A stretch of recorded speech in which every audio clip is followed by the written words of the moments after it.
지금 이 영상을 보는 당신의 1초는 단순히 흘러가는 시간이 아니라 당신이 맞이할 마지막 30년의 품격을 결정짓는 골든 타임입니다.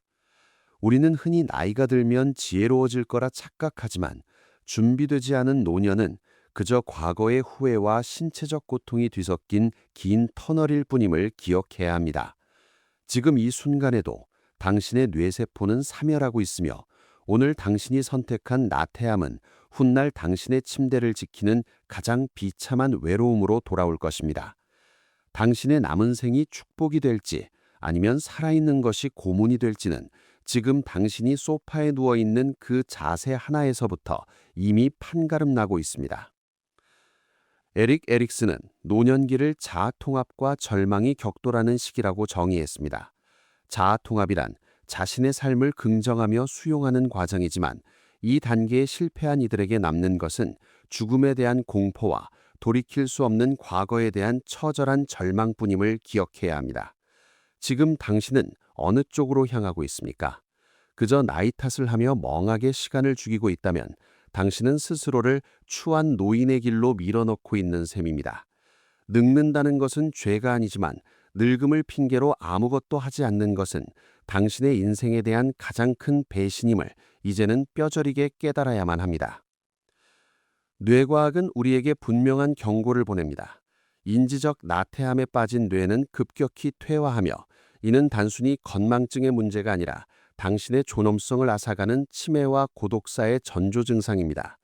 늙지 않는 사람들의 비밀은 대단한 비책에 있는 것이 아니라 매일 아침 자신을 일으켜 세우는 엄격한 루틴과 뇌를 끊임없이 괴롭히는 지적인 자극에 있습니다. 그들은 소파에 몸을 맡기는 대신 낯선 길을 걷고 과거의 영광을 심는 대신 새로운 문장을 읽으며 자신의 인지 건강을 사수합니다. 당신의 뇌가 편안함을 느끼는 그 순간이 바로 당신의 노년이 무너져 내리기 시작하는 위험 신호임을 잊지 마십시오. 많은 시니어가 자신의 비참한 노후를 사회 탓이나 자식 탓으로 돌리려 하지만 냉정하게 말해 당신을 구원할 수 있는 것은 오로지 당신의 무너진 루틴을 바로잡는 일뿐입니다. 지금 당장 텔레비전을 끄고 일어나지 않는다면 당신은 10년 뒤 병원 침대에 누워서 오늘 이 순간을 가장 처절하게 후회하게 될 것입니다. 거동이 불편해진 뒤에야 운동을 결심하고 기억이 가물거리는 뒤에야 책을 잡는 것은 아무런 의미가 없습니다. 근육이 빠져나가고 뇌가 굳어가는 속도보다 더 빠르게 움직이지 않으면 당신의 존엄은 타인의 손에 맡겨진 채 서서히 소멸해 갈 것입니다. 첫 번째로 명심해야 할 것은 과거의 나를 완전히 죽이는 것입니다. 왕년에 내가 무엇을 했는지, 누구였는지는 지금 당신의 늘어진 뱃살과 흐릿해진 눈동자를 구원해주지 못합니다. 자아통합의 핵심은 과거의 영광에 매몰되는 것이 아니라 지금의 초라한 자신을 직시하고 그 안에서 새로운 질서를 찾아내는 인지적 훈련입니다. 매일 아침 정해진 시간에 일어나 이부자리를 정리하고 몸이 비명을 지를 정도의 근력 운동을 거르지 마십시오. 근육에 빠져나가는 속도는 당신의 자존감이 무너지는 속도와 정확히 일치하며 하체가 부실한 여인에게 품격이라는 단어는 사치에 불과합니다. 두 번째는 인지적 자극을 멈추지 않는 독한 습관입니다. 손쉽게 정보를 제공하는 영상 매체에 중독되는 것은 뇌를 쓰레기통으로 만드는 지름길임을 알아야 합니다. 어려운 책을 읽고 한 문장이라도 자신의 생각을 손으로 직접 써내려가는 고통을 즐기십시오. 뇌는 고통을 느낄 때 비로소 강화되며 이러한 인지적 긴장감만이 당신을 치매라는 잔혹한 심판으로부터 지켜줄 유일한 방패가 될 것입니다. 배움을 멈춘 노인은 그 즉시 시체가 되는 것과 다름없으며 지적 호기심이 사라진 눈빛은 주변 사람들에게 당신이 곧 짐이 될 것이라는 신호를 보낼 뿐입니다. 세 번째는 고립을 자초하는 자존심을 버리고 생산적인 관계 속으로 자신을 던지는 일입니다. 혼자 있는 시간이 편하다는 핑계로 방 안에 숨어 지내는 것은 자아통합이 아니라 사회적 자살입니다. 타인과 대화하고 갈등을 조정하며 누군가에게 도움이 되는 존재로 남기 위해 끊임없이 자신을 갈고 닦으십시오. 당신이 세상에 쓸모없는 존재라고 느끼는 순간 당신의 신체 기능은 무서운 속도로 정지하기 시작합니다. 누군가에게 베풀 수 있는 체력과 지력을 유지하는 것, 그것이 바로 자식이나 사회에 짐이 되지 않고 존엄하게 늙어가는 유일한 방법입니다. 네 번째는 감정의 노예가 되지 않는 철저한 자기 통제입니다. 나이가 들수록 전두엽의 기능이 약해지며 고집불통이 되거나 감정 조절에 실패하기 쉽습니다. 하지만 품격 있는 노년은 자신의 감정을 다스리는 힘에서 나옵니다.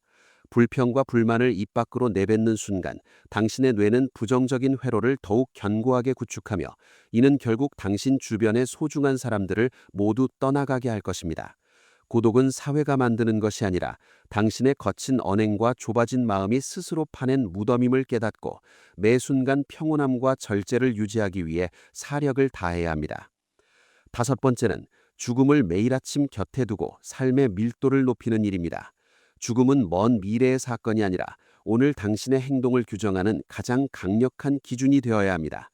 내가 오늘 죽는다면 나는 자아를 통합한 승리자로 기억될 것인가, 아니면 후회만 남긴 패배자로 사라질 것인가를 끊임없이 자문하십시오.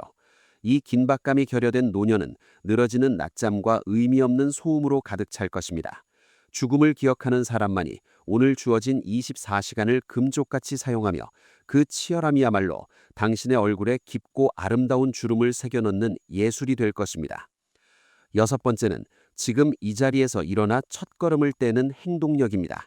내일부터 하겠다거나 조금만 더 쉬고 하겠다는 생각은 당신을 확실한 파멸로 이끄는 악마의 속삭임입니다.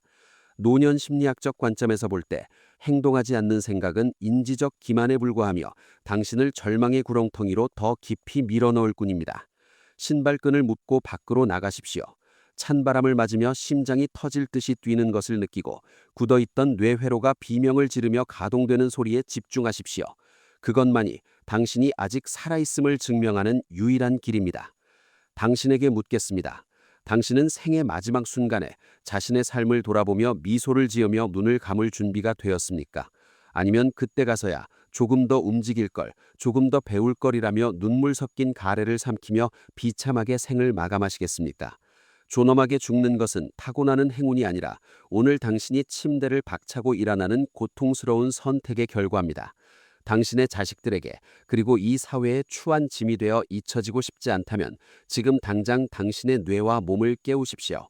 시간이 얼마 남지 않았습니다. 당신의 노후는 바로 지금 당신의 결단에서 시작됩니다.